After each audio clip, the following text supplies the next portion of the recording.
There's always a ton of hype going into a new Monster Hunter game or an expansion, and this time is no different. With the advent of Sunbreak, we'll get to see new areas, new weapons, armor, and of course, new monsters. The monsters are technically the most important part of the game. I mean, they are half the title, right? So let's look at some monsters that I think are the most likely to make it into Sunbreak, starting with a very large fish.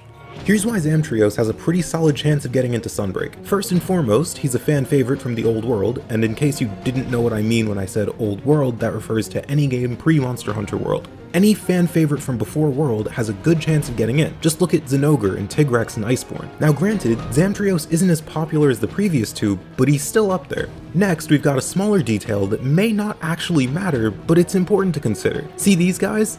They're called Zamites, basically just tiny Xantrios. With these guys in the game, there's a good chance that we'll get their bigger version, the Xantrios. Next, let's look at why this fight could be perfect for Rise. Nearly every single monster in Rise has some unique quirk to it, whether it's a special attack like the dive from Valstrax, a combo like Somnicant putting you to sleep and then following up with a big attack, or a new form that grants them new or altered attacks like Magnamalo or Gossarock. Xantrios has this too. Xantrios has 3 forms. This is the form you've seen up to this point, but it can also do this. While in this form, these ice blades on its arms are much harder than its fins were, meaning you'll bounce off without Mind's Eye or some attack that has natural Mind's Eye. However, once you do enough damage to break them, you'll knock him down for some free hits. Now, once you've broken all of his ice armor, he transitions into his final form. This form is massive and slow, with the huge benefit of being one giant weak point. It's the total opposite of the ice form. Eventually, once you've done enough damage, it goes back into its normal form and the cycle continues. It's a really fun fight and I'd love to see it in the new world with Sunbreak. Next up, we've got a more popular monster, a flagship from Generations. Monster Hunter Generations had 4 flagship monsters: Mizutsune, Gameth, Glavenus, and Astalos.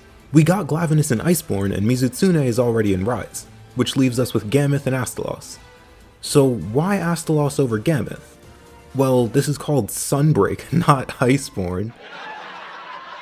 I just think, considering the options, Astalos makes more sense than Gameth in a game called Sunbreak, but hey, maybe I'll be wrong. Now let's talk about Astalos, another fantastic fight that's exclusive to the old world. This monster utilizes electricity and speed to make for a fun fight that doesn't really have any breaks in the action. Astalos has all sorts of attacks that demonstrate its fast, unpredictable nature, like this one where it slams its wings down and then holds back for a moment to mix up the timing between the 2 slams so you can't just react to it, you need to learn the patterns. What makes this so fun is that when you learn the fight, it's like an intricate dance between you and the monster where one wrong move could spell disaster.